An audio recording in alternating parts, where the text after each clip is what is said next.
Open Bible, Revelation 13, or Romans 13. We're going to look at verse 14, 11 through 14. We read Sunday night. I didn't do anything with it. I meant to, but we ended up in 2 Timothy. Some things there that needed to be looked at. Paul's basically writing to a church he'd never been to. Would go in the area later on, not so much as a missionary, but as a prisoner. And we see him as he's going. And notice, as he's writing in verse 11, he said, "In that knowing the time, that now it's high time to wake out of sleep. For now is our salvation nearer than when we believed. The night is far spent, the day is at hand. Let us therefore cast off the works of darkness, and let us put on the armor of light." I was thinking this week, and I'm not trying in any way to put myself in any elevated position, but if Jesus Christ walked in today and would preach a sermon to us, and to most churches that want to serve God, he would probably preach something along the line of the last 4 verses of this chapter. How much longer will you sleep? Church, how much longer before you realize there's a fight going on out there?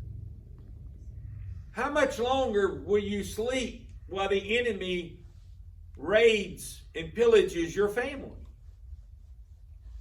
How much longer will you sleep as a Jonah on a ship, not caring about anybody around you? How long will we wait before we serve God? How long would we sit on the sidelines and talk about what we used to do rather than making reference to what we're doing at the current moment? If Paul was standing here today, I could see Paul preaching something along this line. I could see Christ preaching and proclaiming to the church today, it's time to wake up. The wolf is at the door. The fight is on. Get your head out of the sand. Stop being the ostrich. Get in the fight. There's something to do, because Goliath is on the other side bellowing to the armies of God, and nobody's answering the call. In fact, most Christians I know are trying to find ways to be politically correct. United Methodist Church is fixing to split over the alphabet people. People, I'm going to remind you, you're born with one of 2 sets of chromosomes, and that's what you are. Period. Well, I choose to identify. You could choose to identify to be an elephant, but you're still a human being. And I'm not going to recognize you as what you want to be if you're not. Because I don't agree with everything he said, but I love what Ben Shapiro asked. When the girl asked him one day, "Why won't you identify me as what I am?" He said, "Because I'm not going to lie for you." We got too many preachers and Christians lying.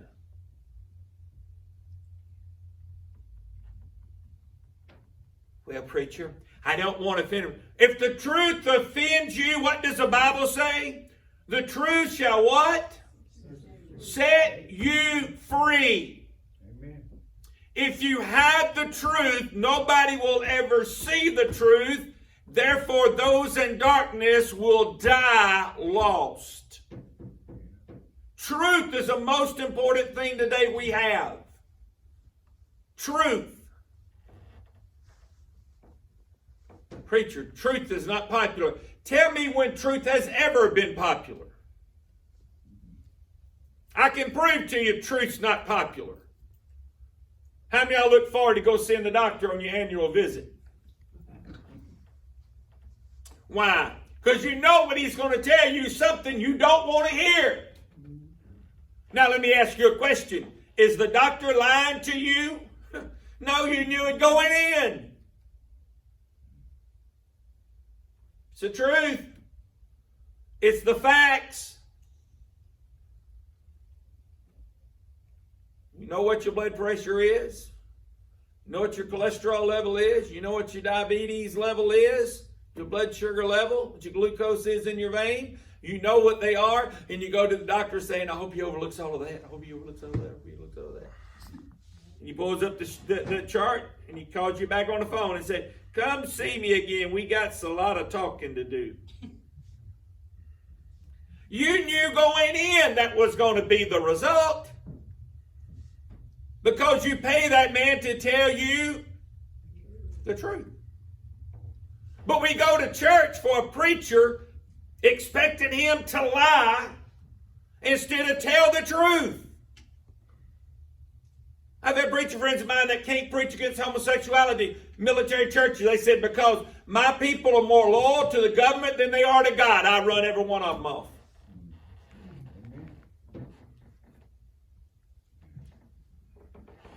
You hide and watch. I'd run every one of them off. I was telling Brother Lark one day, he said, you're the kind of preaching like I used to do. He said, I could take the biggest church in town and we could be meeting under a porch light after a while. But the truth is still the truth. And Christ Jesus, if He is here today, you would tell the truth. It's time for the church of the living God to wake up. Amen. Stop sleeping. See, this church was under attack. Notice their attack. Go to Romans chapter number 1. And see if this don't sound like today. Start reading verse number 26. For this cause God gave them up unto vile affections.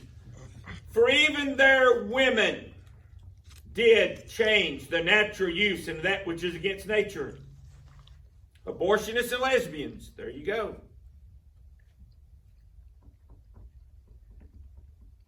When I was growing up, every girl had a baby doll. They wanted to be a mother and have a child. Now they're raised with Barbie dolls and all they want to do is party. That's a fact of life. The toys of today make the adults of tomorrow. So when Bert and Ernie on Sesame Street come out as quote-unquote gay, they're trying to teach children there is nothing wrong with it. And there are Christian parents letting their children watch Sesame Street. By the way, Disney's right there with them. Disney's anti-church, anti-God, pro-gay, pro-homosexual, pro-everything that's wrong with us. We're going to Disneyland this year. Church groups.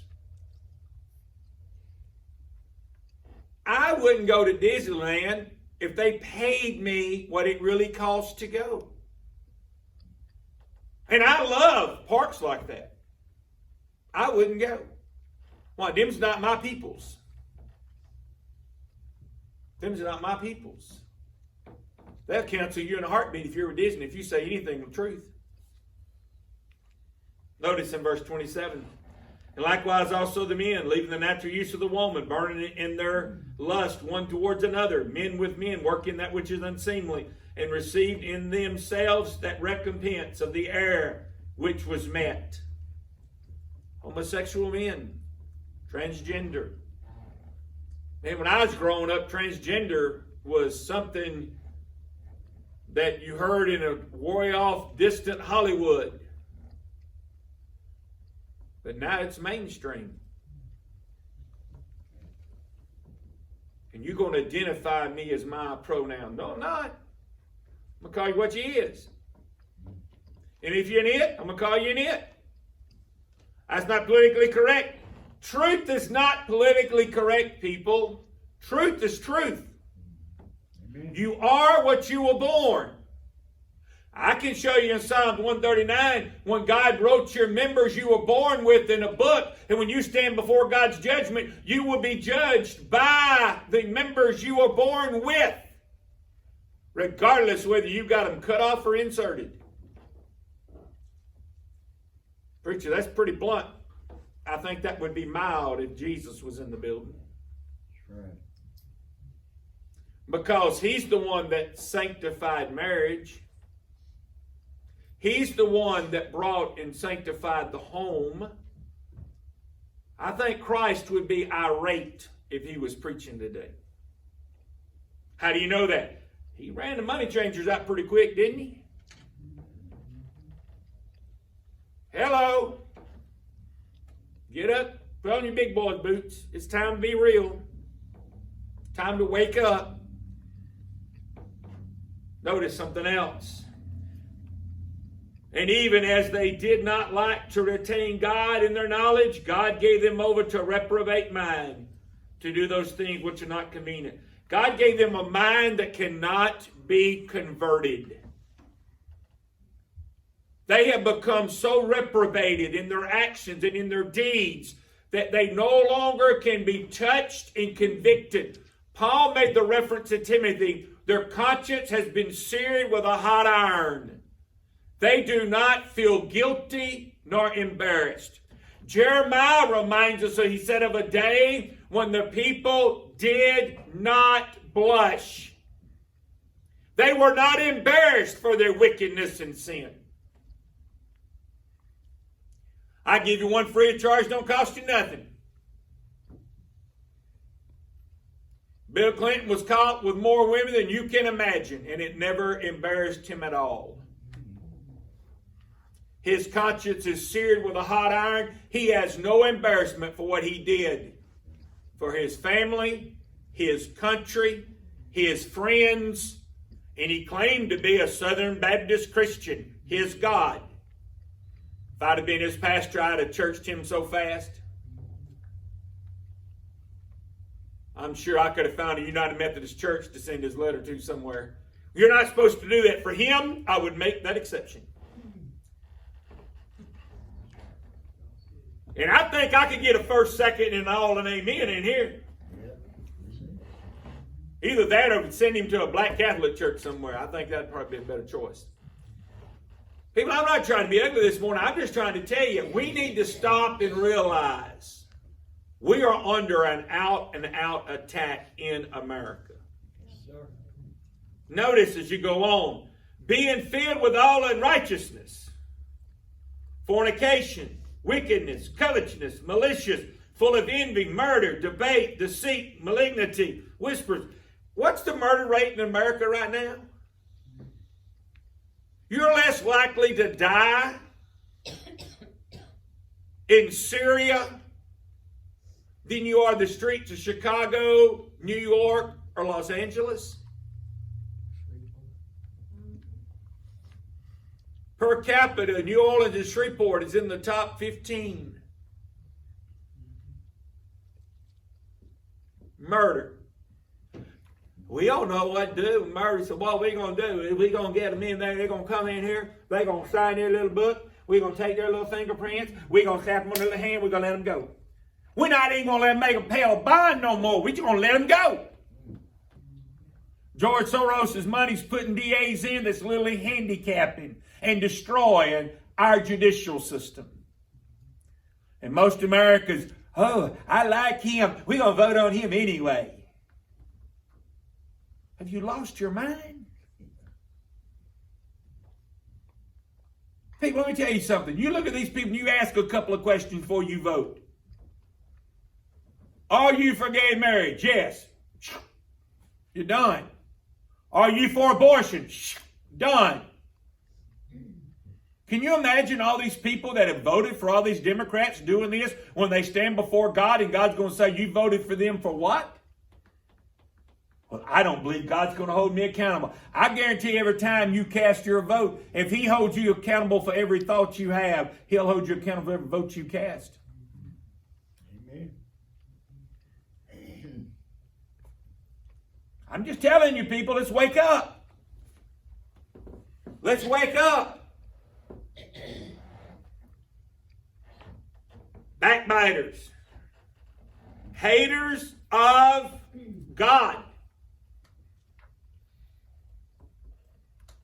Let that sink in a little bit.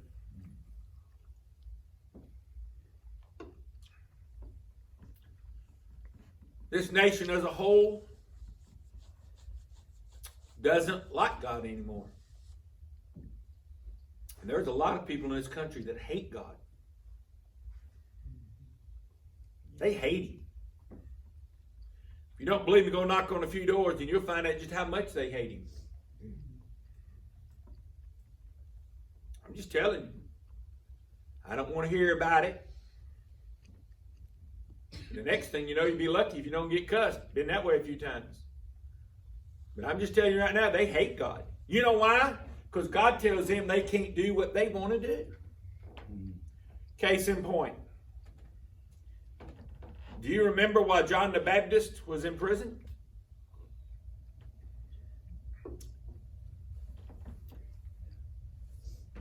You can't have your brother's wife.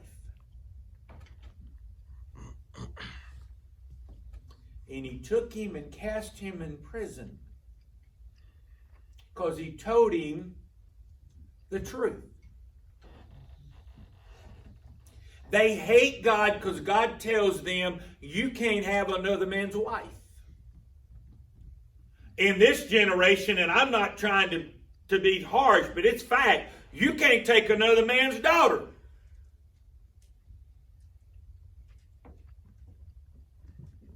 You don't have that right. Hate anybody tell me I'm wrong. Why? Because they were reared as children. Nobody never telling them no. Yeah. I had no problem telling mine no. And I knew what no meant. No meant no. That's right. That was the answer. And they knew what no meant. I watched a child yesterday gonna stomp off and walk away from his father, and he's about that tall. Don't you walk away from me like that. He was stomping off. I thought, oh, buddy. I'd have an epileptic seizure with a belt in my hand, and when I got through, I promise you we'd have took out 5 aisles. Child like that has never been told no. So when the Bible tells him no as an adult, what is he going to do? He's going to get mad and sul up and cuss and swear and blame God. Haters of God. Despiteful, proud, boasters, inventor of evil things. Isn't that where we are? Look at some of the drugs that we've invented lately. How in the world did they come up with meth? You learn what chemicals they put in meth? Who in their right mind would have even thought that? I'm going to smoke battery acid. Yeah, great idea. Let's come over. We're going to snort battery acid. It'll be good. I'm just telling you. You stop and think. The world we're in. Inventor of evil things. Just look at us. We have a pedophile sex ring throughout our country. Coming across our southern border. I'm just telling you, it is amazing the wickedness of our day, and nobody seems to care. You see a child abused and neglected today, and you just keep on walking. Why? We're without natural affection.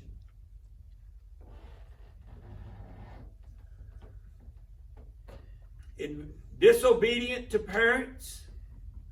Without understanding, even though they claim they understand everything.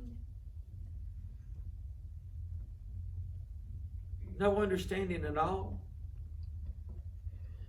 They're going to tell us we come from a monkey. When to me they act more like monkeys. People, I'm not trying to be harsh. I'm just telling the truth. Mankind today act more animalistic than they ever have.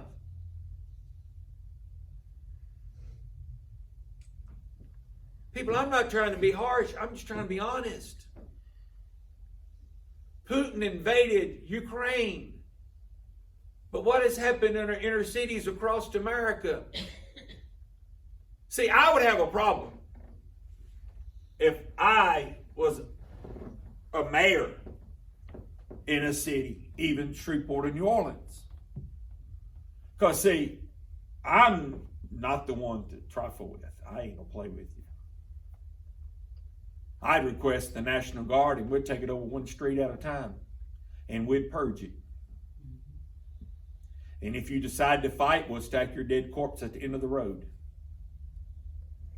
I guarantee you in 6 months you'll be able to walk your dog in and out of those cities without fear. Oh, a preacher, that's just too harsh. Okay, let them go down there and shoot themselves to death. But don't expect us to go and rescue them. Don't call a cop in there to the next day. Because ain't nobody going to support them when they get there. Who shot this man? 15 people seen. I didn't see no gun. Okay? If you're not going to let us go take it over and run it like it should be, go give them all the guns and let them have the old Wild West. Let's board it up. When they get through, we'll level it and have a new society right there. Preacher, that's harsh. Either let animals run it and let them shoot little children by accident so their drug trade and their gangs could make more money, or let's take it and do something with it. See, the problem is they don't believe, Black Lives Matter, and none of those groups believe in the nuclear family. They don't want a dad to be present in the home.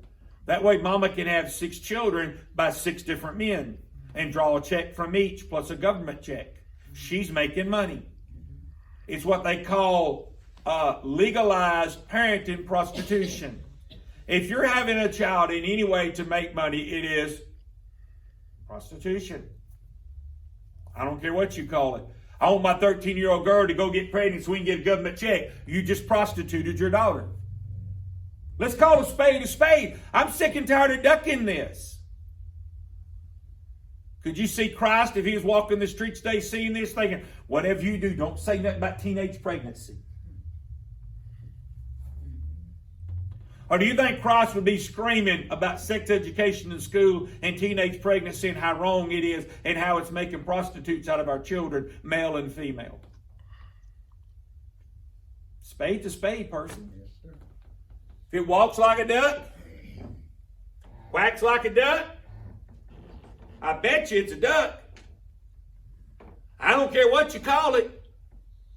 You can call it an ostrich, but if it waddles and quacks and swims, still a duck. Oh, notice some more things about them.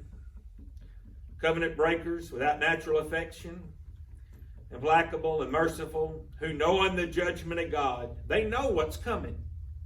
They're not stupid. That they which commit such things are worthy of death, not only do the same, but have pleasures in them that do them. They love to see people as wicked as they are. They love it. See, the world loves it when they come up with something that's so wicked they can get you to do. That's why they want to make their sins open. So if it's open, you have to embrace it.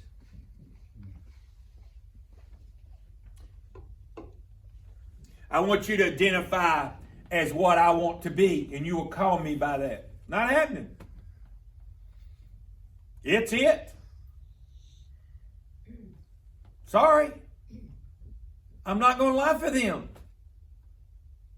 But they want to cram it down our throat that we'll accept it, that our children will be as reprobated as they are, so they can laugh about our children being as reprobated. Don't you remember back in the 60s, a quote that should have got the Beatles banned from the United States? John Lennon made the statement, "We're now more popular than Jesus Christ in America." I wonder what he said when he was shot on that park bench and opened his eyes in hell. But you know what? They influenced several generations after that. Have they not? Yeah, they have. Drugs, alcohol, rebellion. Introduced a rock and roll era that brought people like Kiss, Guns N' Roses. Whitesnake, Motley Crue. I can go down the list, people. Let's go to country or western side. Hello. I'm going to sum country and western music up real quick. I'm drunk with another man's wife, and by the way, I'm going to jail sooner or later. There you go. I've summed it up. I don't care what song it is, it's going to end up with those. You know the only difference between country and rock? Did you tell you the difference? Country, you understand it the first time they play the album. Rock, you have to hear it 10 times to finally figure out what they're saying. But the message is the same. Oh, I know country claims to be Christian. I understand that. I got it.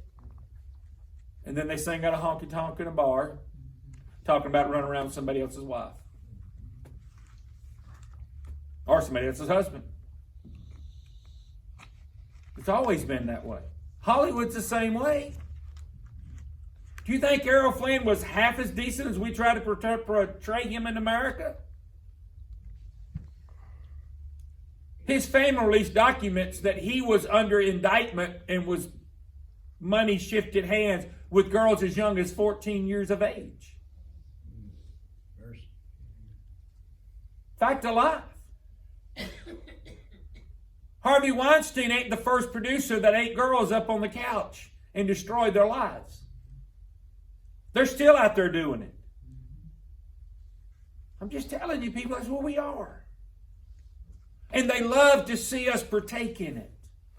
But look at verse 25. Let's go back to what we started with. Who changed the truth of God into a lie. Truth.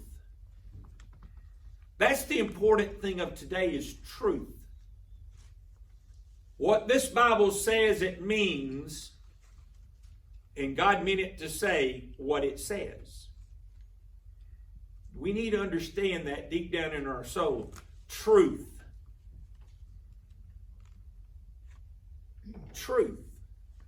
I'm the way, the truth, and the life. The way, the truth, and the life. The church of the living God today needs to wake up and answer the phone, because God is buzzing us like crazy. The church of the living God needs to understand there's things that still need to be done, and we must wake up and get it done. I don't know about y'all, but I've never accomplished anything while I was asleep. Not one thing. Some days I don't think I accomplished much awake. But I want you to understand this. The church needs to wake up. Our people need to understand that God's going to hold this generation accountable for what we are doing. I give you this real quick, and we'll dismiss. Our Bible is based on the Constitution. Our Constitution is based on our Bible. You cannot govern America. And this was a problem with conservatives. Most conservatives in America want to take the Constitution without the Bible. It can't be done. You have to have them both. Our forefathers based the Constitution on the Bible for two reasons. Very, very simple. Here they are.